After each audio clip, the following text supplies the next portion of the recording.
Hello, everyone, and welcome to another Search Engine Journal webinar. Today, we will be joined by Garrett, who's the CEO and co-founder of Directive. Man, Garrett's got a really interesting presentation talking about a lot of cool ways and approaches to kind of improving your success in search marketing. I got a chance to see this presentation like I always do, kind of in run-through, and I was super impressed. And it takes a lot to impress me on some of these presentations, but I'm telling you, where he's coming from with some of these ideas is really impressive. So my name is Brent Torres. If you don't know who's rambling, I'll be moderating today. And Garrett, if you want to give us a quick introduction about yourself real quick before I jump into some webinar housekeeping points, that'd be great. Yeah, my name is Garrett Mehrguth. I run an agency with a bunch of talented people called Directive. And yeah, we get to do a bunch of search marketing, mostly enterprise and some mid-market, a lot on the B2B side as well. And yeah, we're having a blast, and today's going to be an amazing session. Hopefully you'll walk away with some new ideas or maybe even a different way of thinking about search, which honestly would be a dream of mine. So just excited to present with you all, and excited also for the Q&A to answer any questions. Yeah, that's exactly what I felt like when I came through. If we go ahead and go to the Q&A slide, to the first poll slide real quick, and then so before we jump into the first poll, and that's kind of how we're going to start, is with a quick poll into all of this. But before we jump into the first poll, I just want to run through some quick housekeeping points with you to make sure that we're all kind of aware of some of the options, right? So during the webinar, if you have any questions, comments, concerns, anything you want to bring up or ask, there is a question box in the bottom of the GoToWebinar interface, and you can type those questions there. We will keep track of those for Q&A. We will make sure that we get any answers to you during the presentation if we can. We will have a poll to kind of kick the presentation off. We will also have Q&A at the end of the presentation, so please stick around, make sure you ask your questions. This is your opportunity. I definitely think this is going to be a presentation you want to get some questions in on. We'll do our best throughout the webinar to make sure that we link any resources or tools. If things are brought up or if things are mentioned during the presentation, we'll try to make sure those get into the chat so that you can go download them and check them out. If we miss something, just comment to us. We missed something, we'll make sure we get it out there. After the webinar, I do ask that you please take a couple minutes. We have a quick survey that we run every time.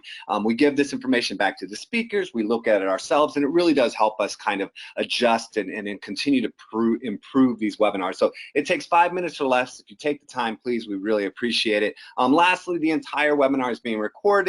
All the questions you ask, all the tools, all the resources will all be kind of noted, and we will do a full recap post that will be published sometime on Monday on Search Engine Journal. So you can go back, rewatch it, share it with your friends, get any information that you needed, and maybe even catch some of those questions that we didn't get to if we have that happen in Q&A. We'll try to get those answered into there. So without any further ado, Garrett, let's dive in.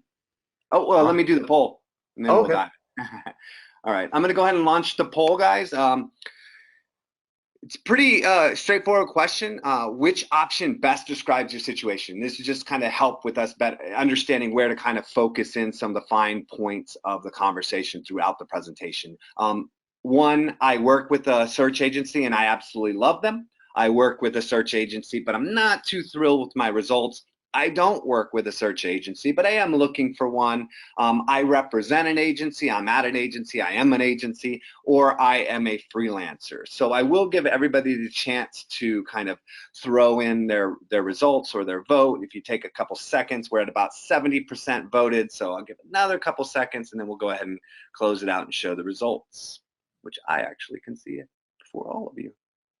All right, I'll go ahead and close it out real quick now. We'll show you the results. I mean, it's gonna be the same regardless. So here's the results. As you can see, a lot of freelancers, quite a few people here from agencies, and then a mix between the other three. So we'll go ahead and hide that. The screen should come back up and we'll be able to continue on. Garrett, go ahead. Awesome. Well, thanks again for having me. And today I'm really excited to talk about the concept of discoverability. The search engines, frankly, have changed, and we necessarily haven't. We haven't really thought completely different about what we're going to do to drive results in this new environment. And so today we're going to talk about why you need to focus on discoverability, some of the reasons behind that, and then tactics you can use to execute on this concept. So the first question we really ought to understand is, how do you make yourself discoverable? to kind of take us a step back and think about why search marketing existed. Initially, what it was, right, is people found out about this internet and this search engine, and they had their companies and their brands, and they want to know, hey, how do I make sure that I show up for the products and services I sell so that when my ideal customer persona searches, they discover me? That is intrinsically our job as search marketers, is to make the brands we service, whether in-house or at an agency, discoverable. And then ideally, that discoverability turns into leads. Now, the part of it, discoverability turning into leads, is often dictated by product market fit. And so sometimes you can crush it for someone in their search marketing and not necessarily win because they didn't have product market fit. And we always got to go back to this part. Whereas, did we make them discoverable, and did we position our client or ourselves to be found when our ideal customer searched? And so share of SERP is this kind of idea of discoverability. And share of SERP is the practice of taking as many positions in Google for your most profitable or valuable queries. You see, we can go look at our Google Ads account, go over to our search term report, and we can find every term that's truly driving results for our business. And then this concept is to then copy that term directly in the Google and say, how do I take more market share throughout the entire search engine results page for that term, not just hope to launch more keywords. You see, it's more effective to supply the demand than to generate it. You know, one of the funniest things about our industry today is the title of demand generation is actually goal is to do lead generation. So it's kind of almost like a misconception there. But the important part about search is we need to supply that demand. We need to figure out where our audience, their watering holes are in search, and then supply that demand.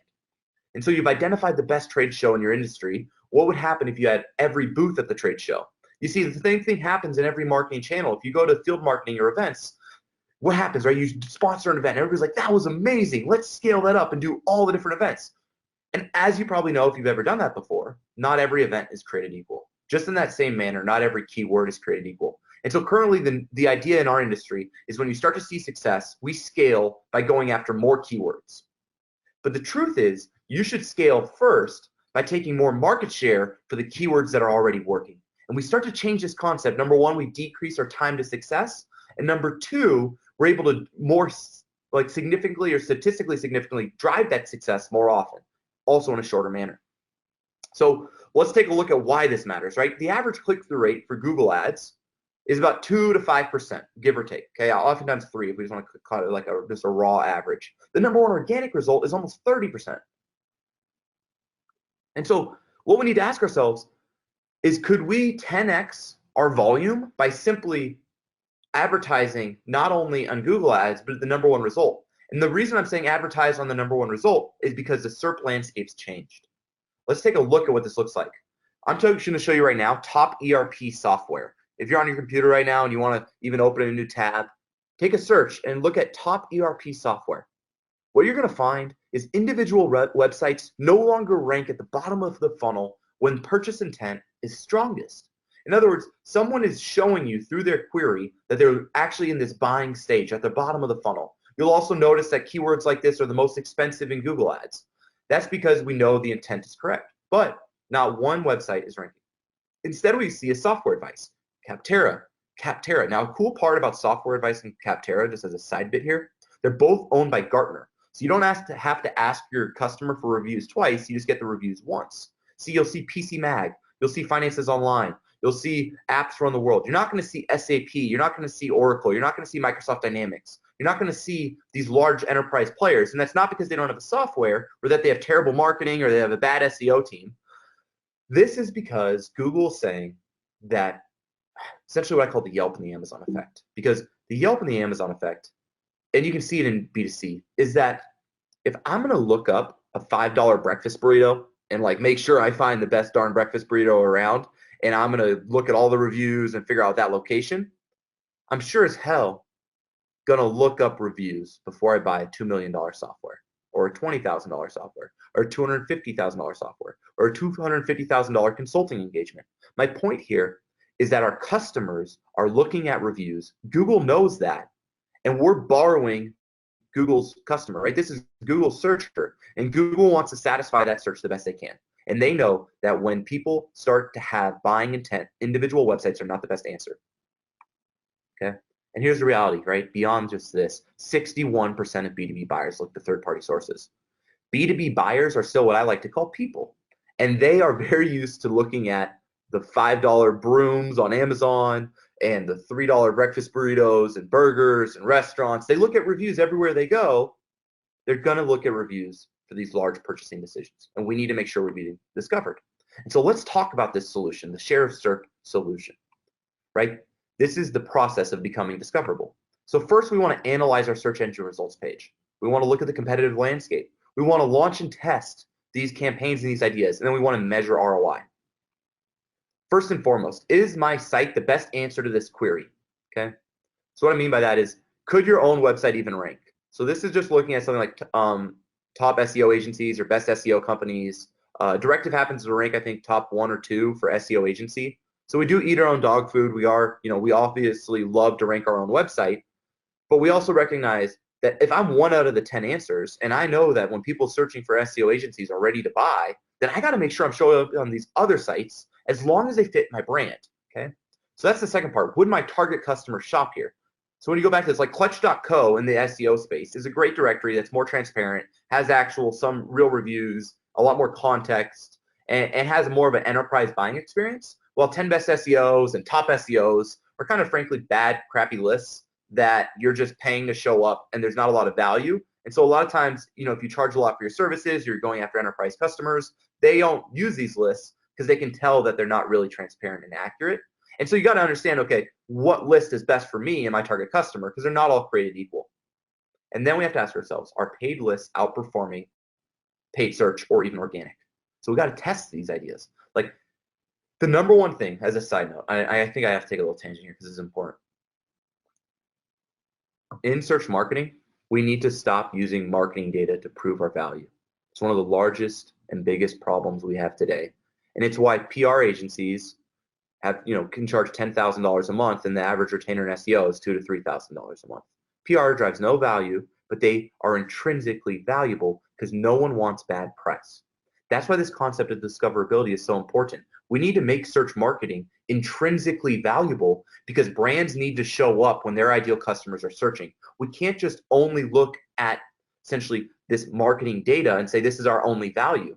Now, beyond that, we need to get past the marketing data and look at the sales data. We have to ask ourselves, is this channel driving results? So a perfect example of this is when you run this, and if you can get essentially these campaigns using Google Click ID or Visible or a third-party attribution tool, when you're running these campaigns, if you can tie them directly into your Marketo, your Pardot, your HubSpot, your Salesforce, your Microsoft Dynamics, and actually get yourself to where you're looking at a cost per proposal, cost per demo, or what we call cost per opportunity, or look at your cost per deal, you're going to notice huge discrepancies. On the left here, it's really, really small, but you're going to find Capterra, Software Advice, and Google AdWords all within a $40 difference on the cost per conversion. Yet when you look at the cost per opportunity, you're going to find $1,000 differences. In other words, when we're just looking at the marketing data, all of our channels kind of seem pretty similar. And the problem, right, is if you go to work with enterprise or B2B and you have a high average order values and you start to optimize campaigns based on cost per acquisition, you'll actually accidentally potentially tank revenue because the highest cost per acquisition terms and channels are often sometimes the most valuable channels. And so we have to really think differently and not base our optimizations solely on CPA, but also on sales data to make sure we're actually aligning ourselves with revenue. And this is a critical part in search consulting. So let's talk beyond this kind of concept, how we can actually execute on this for the rest of the week, next week, and the coming months to make your brands or your clients more discoverable. So first is understanding the competitive landscape. Would my target customer shop here? So what we want to do from that is use Instapage and split test because we got to have custom landing pages. What's really important here is to use this custom landing page because if you can't control essentially what happens on Capterra, so someone clicks on your Capterra listing or your Software Advice listing or your clutch.co listing or whatever that is, and you can't split test and control that landing page, you're going to lose essentially out on performance opportunities. So every one of these campaigns should have a custom landing page that we're split testing. Number two, and this is critically important, is we need to have frictionless call to actions. Right now, and what I constantly see, especially in software, is we are using schedule a demo, request a demo, Really, those are actually kind of the biggest two: schedule a demo, request a demo. Those are the largest call to actions you're going to see in software. And the problem is nobody actually likes demos. The only reason they're watching the demo is because they want to see what your product's like and they're trying to get a price. Those are the two reasons people are watching a demo. And what they do is they give you their valuable information, their email, their phone number, and all these things. And then in return, we say, can you wait like 24 hours or so? I know you have a lot of questions. I know this is time sensitive, but please, we're going to get back to you as soon as we can. And then you're going to sit on this call. And at the end of it, you might have some questions. Hopefully we didn't waste your time. And nobody truly likes these, right? And so what we've tested is getting rid of a straight request a demo or schedule a demo call to action, and instead having their best account executive or a video agency build out a demo video. And what this does is it says, hey, I know you're busy, and I know that you really just want to know what our product's like. Watch this 5-minute demo video that's still gated, by the way. So it's the exact same flow to your sales team. Someone lands on your landing page. You're like, wow, I like this product. I want to learn more. I'm going to enter my information. I'm going to watch a 5-minute demo video. That information still goes to inbound SDR, still goes to the account executive, and you still get the lead, except now what we found is SDRs that our clients are begging us for these demo videos, because now when they're hopping on a call with somebody, the person has prepared. They have an agenda for discussion. They have questions that are already burning, and you actually get to push them down the funnel faster. And notice the conversion rates, right? You take a campaign that frankly isn't working at 1.7% and get it to work at a 15%. And that right there is really special and allows all your campaigns to be profitable. So one of the most important things you can do today is ask yourself, how can I decrease the psychological friction with my call to action on my main website and on my landing pages so that someone essentially is getting as much value from us immediately as they're giving away personal information to us. Let's look at the next tactic. Ditching your brand name. So here's a fun little one that actually works and is really actually kind of basic and obvious, but nobody does this. So notice in this example, this is a client, esub.com. They already have esub, so you can already tell that's their brand name in the URL. So what we wanted to do was we wanted to use our title tag to pitch the value you're going to receive post-click to then increase essentially click-through rates and drive visitors to that page. I'm of the belief that Google has pretty good understanding around what average click-through rates are for certain industries, verticals, and categories. And then they'll see essentially, oh, you're in the 6th position, but you're 50% above our average on a click-through rate. It appears to us that our user, our searcher, enjoys this content and thinks that this satisfies that query better than other results. Let's test you in the 5th position, the 4th position. This is an easy way, I think, to grow your rankings. And we've seen a lot of success with this. Now, that's just my own hypothesis, but I don't see how improving your click-through rate hurts you in any way, shape, or form. And so what we're going to want to do is try to get in the top 5. As I showed you in that click-through rate example before, if you're ranking in the top 10 now, isn't really, honestly, shouldn't be the goal. We really got to get into that top 5 if we want to start driving statistically significant results for most keywords that we're ranking for. And so one of the first things you do is get rid of your brand out of your URL, and then you can actually pitch the value, pitch the offer that you're going to be showing on the page once they click. And we've seen this work exceptionally well. Now, the next is actually the next idea is a little backwards around how we usually think about our marketing. Right, the previous slide I'm talking to you, here's how you increase your click-through rate. Just as important is actually decreasing our click-through rate when it comes to advertising.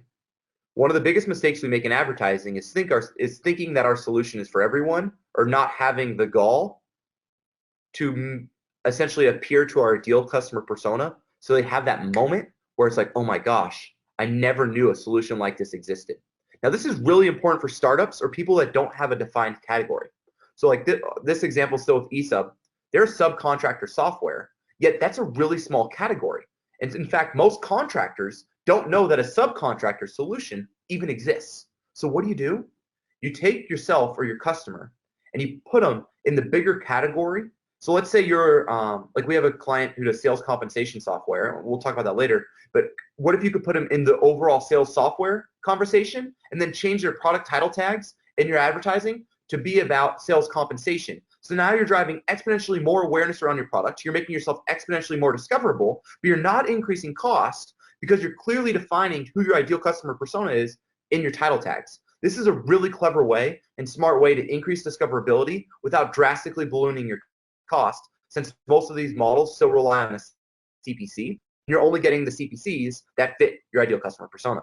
So what you do is you decrease your cost, you increase your opportunities, and then you get rid of like branded, kind of useful product names. It's like a lot of times like this is a perfect example. One of our other clients, Sentinel-1, we're using endpoint protection because that's what they are, to clearly define their product name instead of Falcon Host by CrowdStrike, which does nothing to distinguish immediately what the product is. And because when we do this, when we have kind of really cheeky, clever brand names for our products, especially in software, we're not able to decrease cost or increase essentially the click-through rate of our ideal customer persona because we're not appealing to what the usability and the solution our product solves is. This is really important. Clarity almost always wins over cheekiness, creativity, and other things. The only thing that beats clarity we found is emotion. And a lot of times product names unfortunately don't have emotion, and that's more referring to title, like the H1s and other parts of your on page or your copy. Now, let's fast forward a couple weeks. You're doing exceptionally well. You've launched on Software Advice. You're seeing a lot of success. You're actually starting to even pivot money away from Google Ads and other channels that you've kind of been married to. You're starting to test. You're looking at your Salesforce data. You're really maturing essentially the discoverability of your brand. You're growing yourself. I mean, with this tactic, you gotta understand, everyone, you could be a brand new company, get reviews, and be a big player in the industry overnight by simply positioning yourself differently. But here's where we get to be really fun as marketers. Now that we're positioned and we're doing well, we double down. So we take that directory listing. In this example, the Software Advice, the ERP listing. We paste that URL into SEMrush. And then, remember, we can now see every keyword that this page is ranking for. So remember, people are organically discovering this page. What we now need to do is say, where are they discovering? Because when they're landing on this Software Advice page, we know they're turning into customers. So instead of just hoping to spend more on this one page, what we can do is we can actually backwards ourselves back into Google Ads from this strategy. So in other words, we know that this Software Advice ERP page is working. We put it in SEMrush, into the organic research section, in the URL. We then take all the keywords that are ranking in the top 5 for this page. In other words, we know that these are the keywords that are sending the majority of traffic to this page. And now we launch single keyword ad groups in our Google Ads campaign around the terms that we've proven to work. And now we're expanding around more keywords in a statistically significant way, so we're not guessing, and we're able to grow essentially our positioning and our discoverability profitably. And then on all these new additional keywords, we can see if other sites similar to Software Advice also rank that we might not be on. And once again, we grow our discoverability around terms that are already driving qualified leads and revenue. So a little fun here, master level hack bonus. Oh yeah.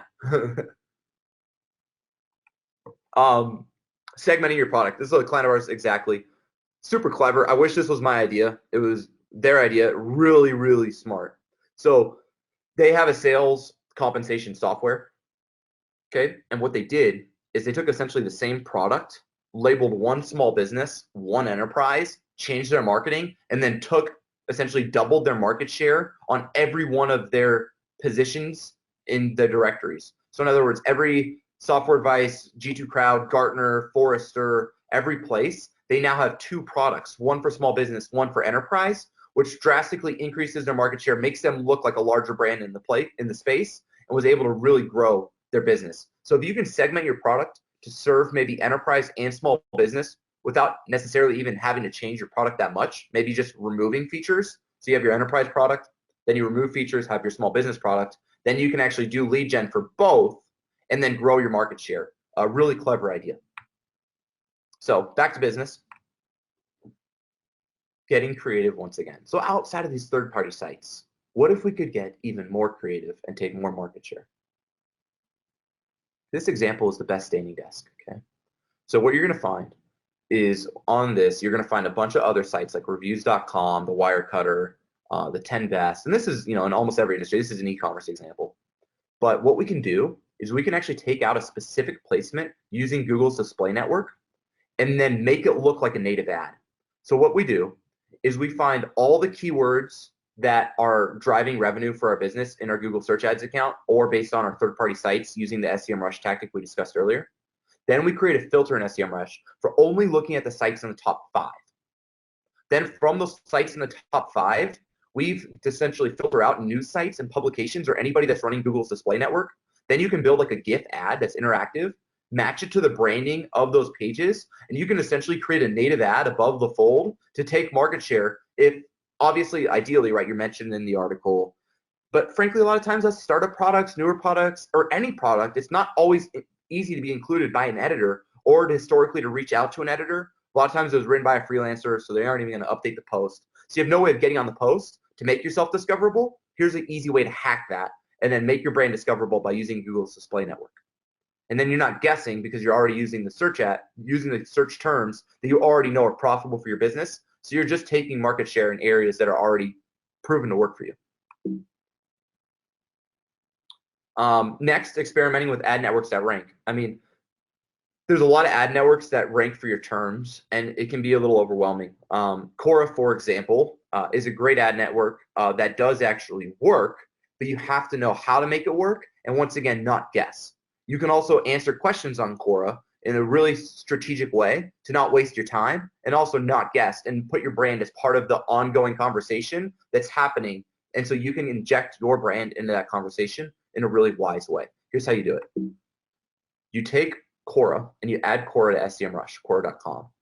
Then what you do is you simply filter any keywords containing keywords that are relevant from, once again, your search term report that you know are converting and turning into new business for you. You take those keywords, you paste them in, and so anytime essentially a keyword containing that shows up, then what we do from there is filter all those keywords by ones that are in the top 5, and then anytime Quora ranks in the top 5 for any keyword that's relevant to our buying journey, we can put an ad on that listing or within that topic, or we can answer the questions people have, and then see if our staff maybe goes to a Starbucks or something and upvotes it. There's other ways to do it. Not saying that you should try that, but there are ways to make sure that you're part of that conversation. And so this is a way to make sure you're not wasting your time, because you can answer every question on Quora, and they're not all created equal. In this way, you're only going to be answering questions that you know are actively getting views and going to drive results for your business.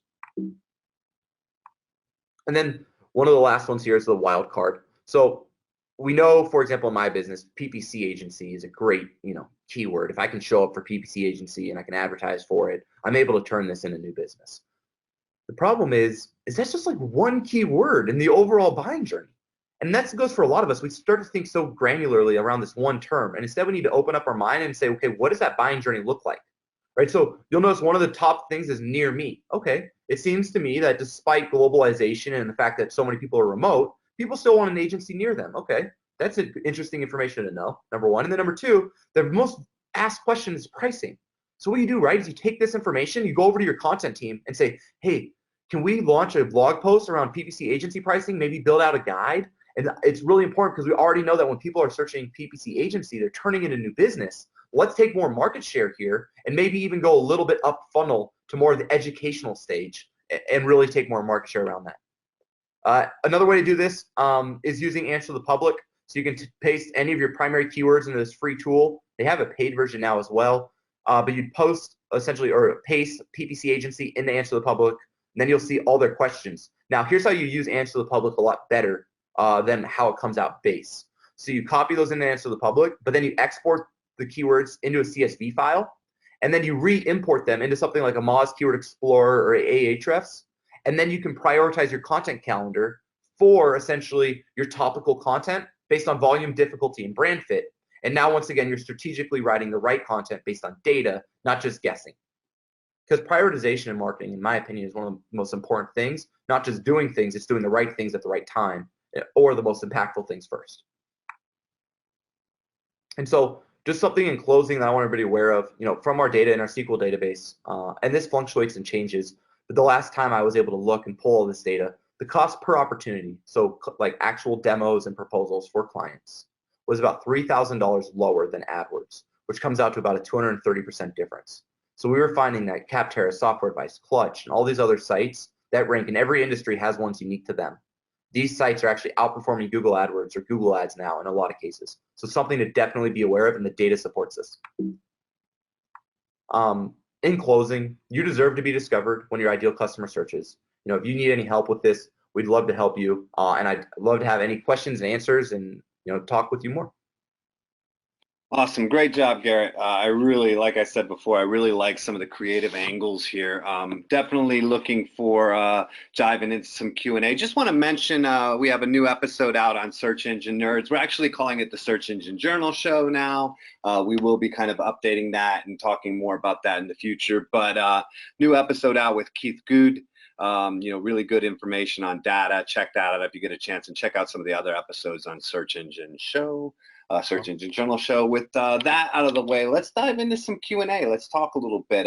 One of the things that that came up that I'm kind of interested in getting a sense from is when you approach SEO, it becomes very broad, right? There's the whole, we need to make sure our website is technically sound from a technical SEO standpoint. We need to make sure we have schema, all these other elements that we need to have from a website standpoint. We need to make sure that we have, good information architecture. We have, cornerstone content that's going to perform. We need to make sure our site's working well. There's so many different things that happen in the process of SEO. And then you get into the whole thing where people are like, well, you have to go out and do all these other things like, link build, or you have to go out and do blogging, or you have to do guest outreach and some of these other things. So with all of these things happening out there, where do you envision is the right time for companies to really start looking at some of these kind of unique ways to show up better in search? Is it after they've already gotten one ranking? Is it right from the start? And if there's some that you can do kind of early and some that are later, which ones do you think you should be doing from the very beginning, and which ones do you think you should be doing kind of later on in the process? Yeah, no, thanks, Brent. That's a great question.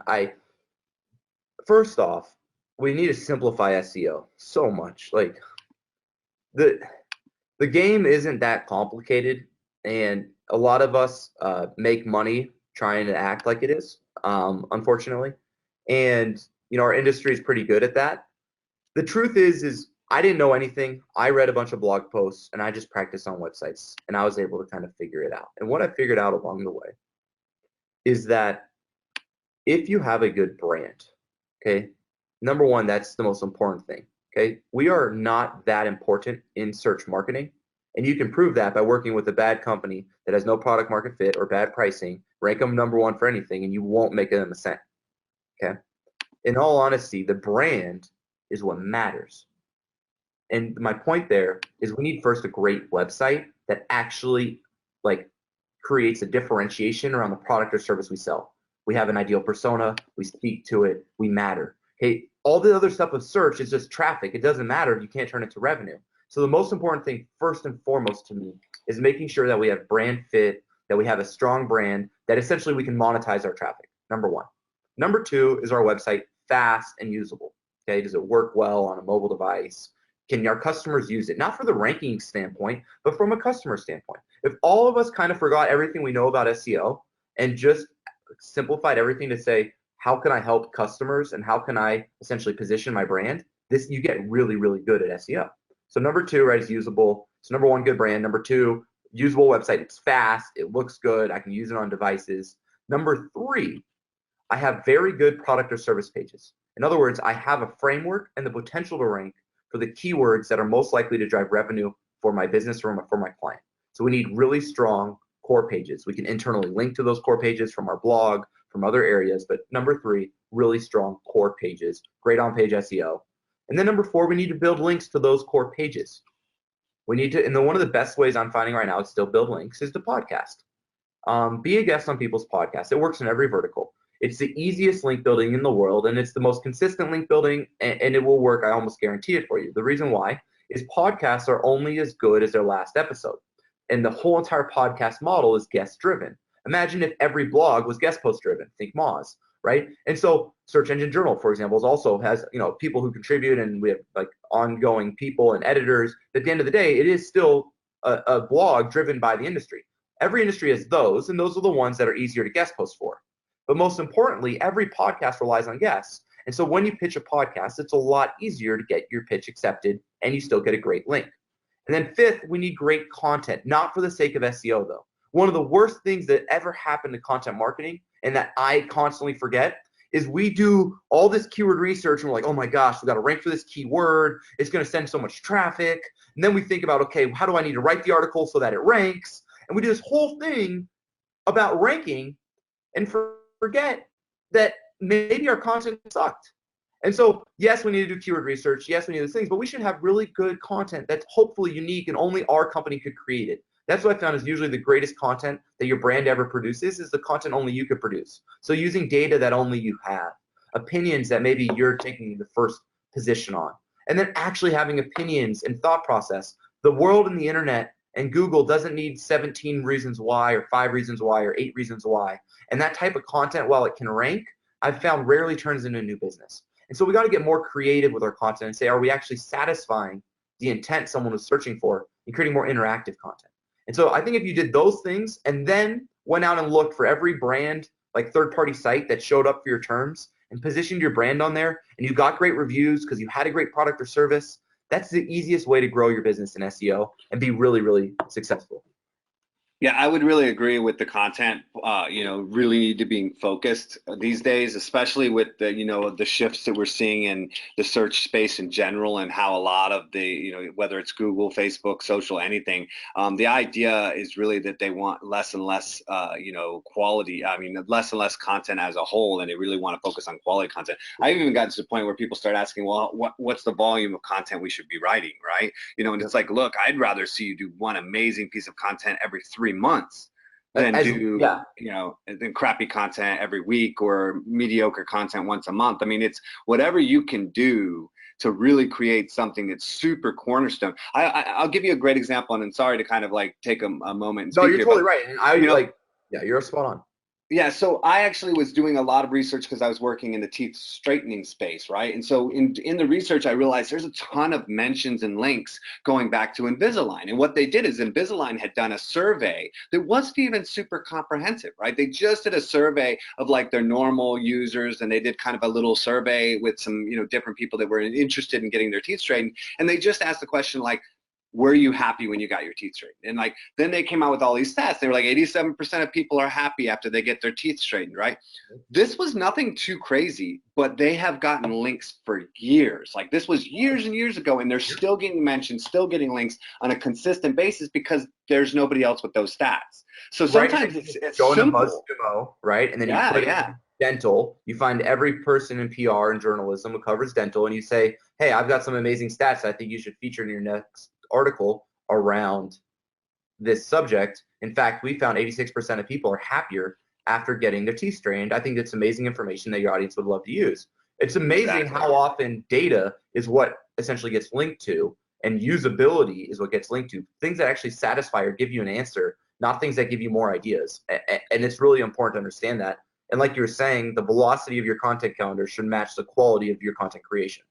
And a thing I haven't seen, I don't know if there is a tool out there or not, and I haven't seen a lot of people talk about this, but we do a lot of research on keywords, we do a lot of research on content topics, but I don't really see a lot of people do research on what people actually link to, right? If you were to go out and do a ton of research on what is being linked to in the dental space, publications, what are the titles, what are the type of content, you could probably figure out what type of content is going to get linked to consistently, and then work on creating something extremely unique that would get linked to, and that you have a good probability of getting those links. Is there, of a tool that does the research to determine what types of content are truly getting the most links in a space? There has been a couple studies. I don't remember the exact site, but I've read on this before. But just out of my own personal experience, I've found interactive content. So if you can actually satisfy a query, not educate a query. So most of our content educates on a query. Like you could take something like a talent assessment, and we'll talk about like 15 reasons why you need talent assessments. What I've seen really work is the interactive talent assessment, and actually having a live talent assessment, something that satisfies that intent more than educates that intent. That does incredibly well and earns a lot of links. And then data, any kind of data you have that essentially, remember, anytime a publisher or a journalist or an editor writes, they need to prove, hopefully they're supposed to prove a point. So if they say X, they need to prove it with Y. And then what they do essentially is search. Like one of our best posts is like social media statistics, and then someone's writing on social media and they want to prove a social media point they're making, they just search social media statistics and then link to our post to prove their point that they were already trying to make. And it's really easy to earn links naturally. Yeah, and I would say 90% of all the links I've ever given have been to stats. Yeah, they just Quotes stats. and stats. And so you can even use non-proprietary data in your space to create stats and then drive, results that way. So one of the questions came up is that what if even the top directories are not increasing your ROI for your business? When we were talking about directories and some of that option, what if even the top directories aren't, increasing your ROI? Do you still participate? Do you, scrap that and move on? Or I don't know if the question is maybe asking, what would you do in place of that? Yeah, so you have to test it. So like I'm all about testing. So it's not that this idea is intrinsically correct. It's relatively correct based on every business and every type of market you're servicing. And so if you're looking at a directory and it's not working, first ask yourself, okay, is organic working for that same keyword? Is paid search working for that same keyword, or is it the actual directory that's not working? So first you need to essentially hold all things constant, and then delineate what's working, what's not. Then number two, you need to ask yourself, and you got to go click on all the other people advertising and then be really honest with yourself and say, is my landing page better than theirs? Do I have a more compelling offer than they have? Do I have better pricing than they have? Do I have a faster page than they have? And just go through that really honest discussion of, is the directory broken or am I? And then from there, after you've really understood it all, the directory could totally be broken and might not work for you. But one of the things I've found, right, when we're even talking about the psychological friction, it was converting at 1.75%. We changed the offer, got to convert at 15%, and had nothing to do, for example, with the platform and everything to do with how we were communicating with our target market. And so really, I found mostly positioning and product fit is more of the problem. At the end of the day, they're searching for what you offer and they found you. The fact that they didn't convert isn't the directory's fault. It's your market positioning, pricing, and overall messaging's fault usually. Another question here, an interesting question. This happens, not all the time, but it definitely comes up a lot. I have an extremely niche market. Let's say, for instance, calibration management software, where the volume is like 300 people per month. Yep. What do I do to get more traffic? You swim upstream. You swim to the bigger category. So if you have a category that's small, chances are that the person in procurement or the person who looks, because we all are obsessed with this idea that we need to show up for decision makers, but decision makers don't search that much. Champions search. So what I mean by that is essentially the VP of marketing goes to the marketing manager and says, go get me 5 quotes on agencies, and then let me see which ones, and I'll talk to your favorite 2. We'll have fly out in person. Okay. So when they go do that, what do they search? They search top SEO agencies. They read the reviews so they don't look like a dumbass. They try to, do their best job. They talk to all 5. That's your chance. You just need to be discovered. So my point is, if you're in a smaller vertical, ask yourself, how do people actually perceive the overall vertical that I exist in? And then use your calibration messaging to distinguish yourself in the overarching larger space, the larger category, and then differentiate and only appeal essentially to people looking for calibration there. That's an easy way to increase your discoverability. Very, very good. I like that. I like that a lot. Do you treat branding for local the same way you do online national? Yeah, I mean, at the end of the day, everybody looks at your reviews, period. It doesn't matter if you're Jiffy Lube and have 50,000 locations, or if you're Jeff's Lube and you got 1 location and you're doing oil changes. They're going to look at your reviews either way, and you're competing locally, even if you're nationally, and you're competing against other players with better reviews or better positioning or better offering. And so, you really have to ask yourself, am I the best solution? Because am I the best overall search agency? Maybe not. Can I be the best for B2B? Yeah, maybe. Can I be the best for enterprise? Yeah, maybe. Can I be the best for enterprise and small business? Hell no. Right? So you have to ask yourself, where can I be the best? And worry a lot more about your product and your quality and a lot less about your leads and your volume, because once you get the product right and the service right and you have that fit, you're able to retain new business, which is a heck of a lot more important than getting new business when it comes to your margins and your financials. Now, what I would toss on there is, and I'm not going to take credit for this, this is Greg Gifford talking through my ear saying, it's really important to look at where you are in the world and how the devices do local where you are. Because certain platforms will actually pull different review sites Yep. and different locations. So one, you should definitely open up mobile phones in your area, different phones, and look at the local and see where are these reviews being pulled from. When they're showing me reviews, where am I getting these reviews from?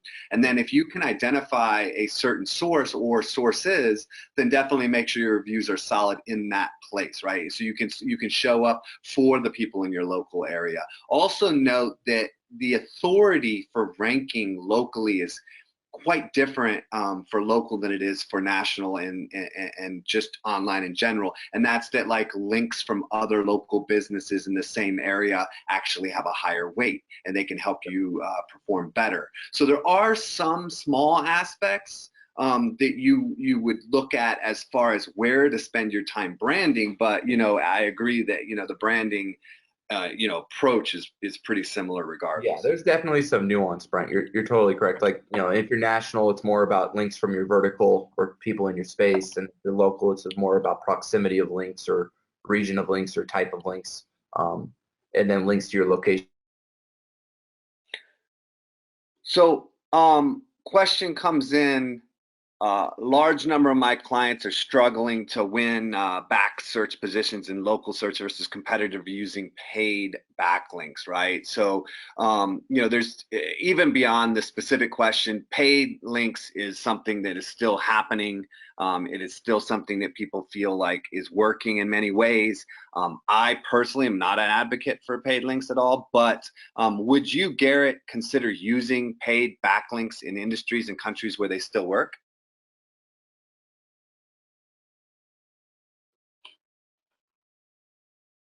Did I lose Garrett?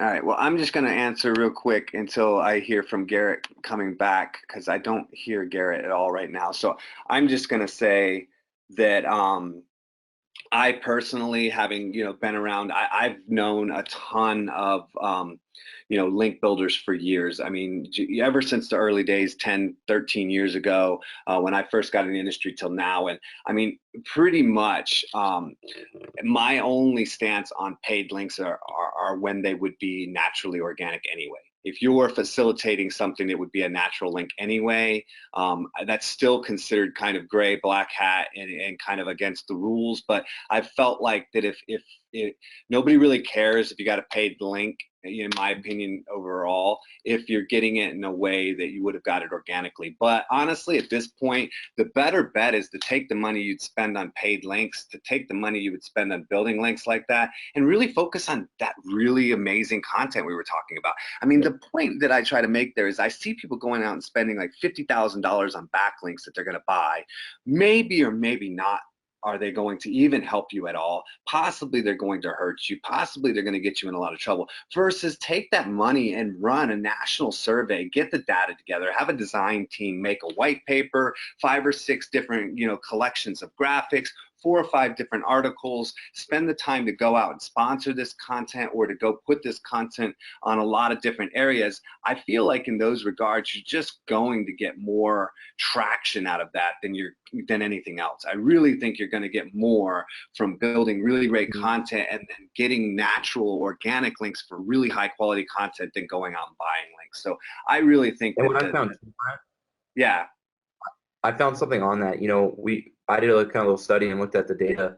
And a lot of times when you buy links like that from all these places, Audience Bloom, the Hoth, and the rest of these like resellers of links, they make it seem really good and they make it seem like legit sites. But if you actually search the keyword for the blog post that you paid to get your link on, I found that almost never do those blog posts even rank in Google. And Google is just completely diluting that link equity, especially with their new updates to their algorithm. And so while you're not getting penalized, you're essentially just creating a cost bucket for all the links you're buying because they're not influencing your website in any way, shape, or form. And you're just essentially wasting money. So kind of another question here, Quora or paid business directories, which one do you think are better according to your experience? The paid directories or, Oh, the getting paid into business sites like directories. Quora? The what now? No, paid directories.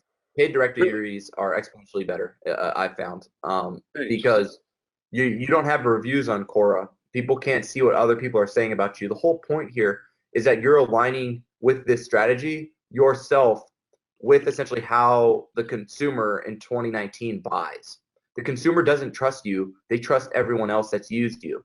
And so if you're relying essentially on what you're saying about yourself, you're drastically underperforming to your potential than relying on what other people are saying about you. And that's the power of those paid lists. What do you think are the best approaches in these days for keyword research? Should we rely on Google AdWords keyword planner? Should we be identifying, keywords on our own? Honestly, my question that I would throw on there, do you think we should even be bothering with keywords at all anymore? Yeah, no, we still need to work bother about keywords. It's just we shouldn't make them the problem, right, is SEOs need to report on traffic historically, and so they can't report on how discoverable making their brand. So they don't even own these third-party review sites, even though they should. In other words, their job description is to increase, let's say, conversions from organic, revenue from organic, traffic from organic, etc. And so they only focus on their website, and that focus on their website is what's killing them because their website can't even rank for the most valuable keywords. But when it comes to doing the keyword research, I totally believe in keyword research and all of that. And I have a kind of a theory called sabiki content. And sabiki content is a tactic where if you ever fish, you use a sabiki to catch a bunch of essentially mackerel so you can go get a big fish. Now, the problem with keyword research and keyword kind of analysis and perspective in 2019 is we judge the quality of a keyword based on that one keyword's volume. And that's actually not how search engines work. And so what I mean by that is I have a ton of data that has where we have clients where we're sending 100,000 users for a keyword that only has 2,300 searches. How do you do that? Well, what we need to do is we need to use Ahrefs and SEMrush and our keyword research and Moz and whatever tool you use to ask and see all the questions people also ask around that keyword, and that becomes the outline for your content. So you choose a keyword, let's say with 2,000 searches a month, and then you look at all the questions people ask around that keyword, and that becomes essentially your outline. In other words, you're holistically answering the questions people have regarding that topical model. And when you do that, you can rank for 900 keywords with one piece of content. My point here is we can't think of a piece of content and then say, oh, it's only going to rank for this keyword. We have to look at the entire topic of the keyword and then answer the questions related to that whole entire informational or educational journey. And when we do that, that's when we see tremendous success from content marketing. Yeah, and I mean, I think you answered another question that somebody had was how do we shortlist the topics that we want to blog about? And the one thing I would throw in there, and I've been saying this for years, is I love to go to the industry support forums. If you have if you can go and identify 5, 6 of the major players in the industry, go to the support forums and just look at all the questions they're asking. You are going to find out what the pain points are, what are the areas that people are looking to find solutions or answers for, and creating content around that can be great for just really solving a problem that exists and that nobody else is solving. Yeah, no, that's a great advice. That's a really cool point. Do you have any validation? Let's say you did that. Let's say you looked at some keywords, you looked at, some topics. Like, what's some ways that you would determine what topics you would write for your blog? We talked a little bit about thin content. We talked about amazing statistical content, but that's all talking about conceptually, like the idea behind content creation. But if you were going to look a little bit closer and say, I've got 100 ideas, how do I choose which ones I'm going to actually create and write? Do you have any thought process behind how to identify what you're actually going to create? Yeah, so first I kind of upload all those tools into keyword research, and I kind of just prioritize based on volume, brand fit, and potential and difficulty and kind of all those metrics. But then I think one of the coolest things we always forget about is, talking to our customers. I think you could then find some of the people, some of your early adopters, some people you have good relationships with, people who've been customers for a long time, say, which one of these topics, would speak the most to you or be the most helpful to you.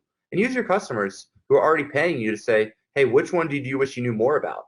And then back yourself into it. Have your keyword research, obviously, to prioritize things and to, have a better understanding of what you should start with. But then take, your top 15, top 10, share those with your customers. See what they say.